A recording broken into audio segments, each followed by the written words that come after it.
Mother, why does he walk toward the fire when everyone else runs?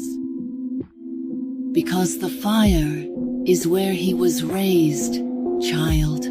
Other men were raised in homes, in warmth, in the arms of people who loved them. But your father was raised in the flames, and you cannot burn what was already forged in fire. Let them come. Let them gather their numbers.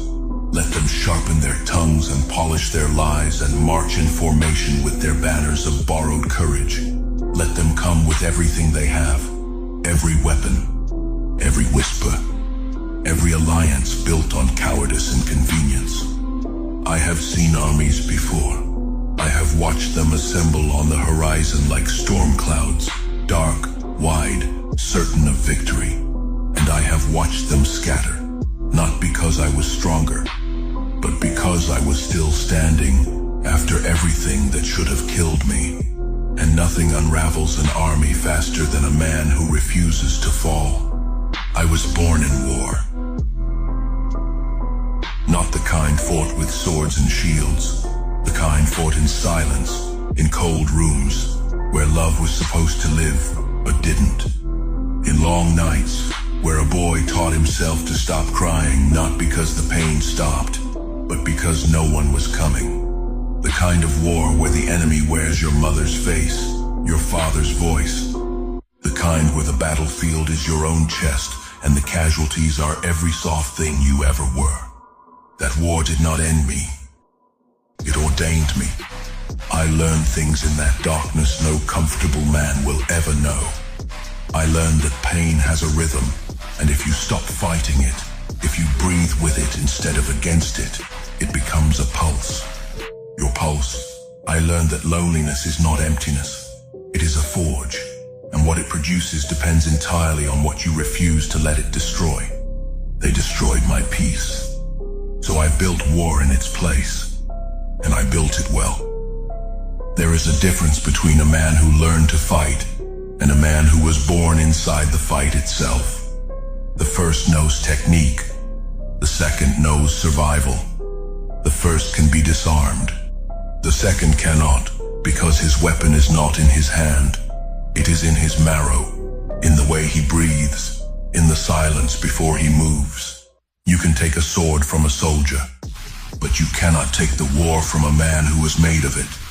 I did not choose this life, but I mastered it. The way a wolf does not choose the winter, it simply learns to hunt in the cold, while weaker creatures freeze. They called me savage for surviving. They called me heartless for adapting. But what was I supposed to do? Lie down? Beg? Offer my throat to the same hands that already tried to strangle me once? No. I offered my throat once. I watched the hands reach for it, and I swore on everything I had left, which was nothing, which was less than nothing, that no hand would ever reach that close again. So let them send armies. I have fought outnumbered since the day I was born. Every room I entered had more enemies than allies. Every table I sat at had blades beneath it. Every smile aimed at me had teeth behind it. And I survived all of it. Not with armies of my own, with patience, with silence, with the kind of cold, calculated will that does not announce itself. It simply acts, and the world rearranges. They think numbers give them power. They think volume is strength. They think if enough voices shout the same lie, it becomes truth. But I have watched loud men crumble. I have watched entire empires built on noise collapse into nothing the moment one quiet man stood up and refused to move. I am that man. I do not shout. Shouting is for the uncertain. I do not threaten. Threats are for men who are not sure they can act. I speak once, low, clear, and the ground remembers it.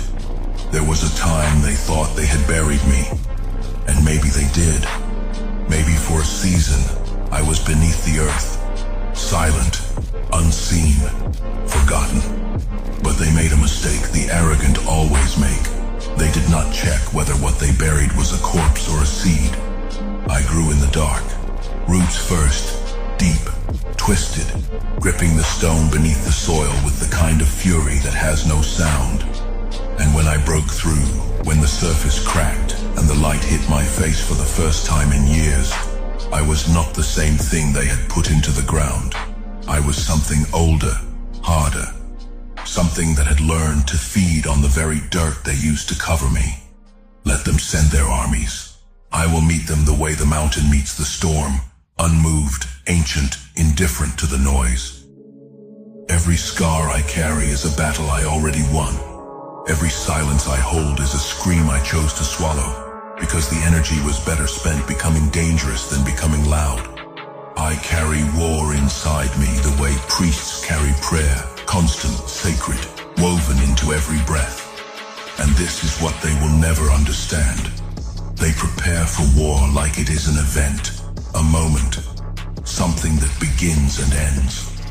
But for me, for men like me, war is not an event. It is a climate. It is the weather I was raised in. It is the only sky I have ever known. And you do not frighten a man with rain when he was born in the flood. I pity them, quietly, the way you pity a child who picks up a blade without knowing what it costs to swing one. They march toward me carrying weapons they have never truly used, not the kind that draw blood from your own hands first. They have not paid the price of war. They have not felt the weight of it sit on their chest at night like a stone that will not move. They play at conflict. I live inside it. So when they arrive, and they will arrive, because the arrogant always come, always certain, always loud, I will be standing exactly where I have always stood.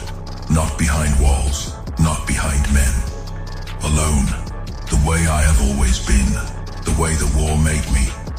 And they will see something in my eyes that stops them before a single blow is thrown. Not rage, not hatred, something worse, recognition. The understanding that the man standing before them has already fought the worst battle that exists, the one against himself, and won. What is an army to a man who has already conquered his own darkness? What is a sword to a man whose wounds taught him that pain is just another language, and he speaks it fluently? What is death to a man who has already died once inside himself and clawed his way back with nothing but will and the cold memory of everyone who hoped he wouldn't? Let them come. I was born for this, not trained, not prepared, born. The way iron is born in the earth under pressure, under heat, in the black silence where nothing gentle survives. And iron does not run, does not negotiate, does not beg. It only endures. And in the enduring, it becomes the blade,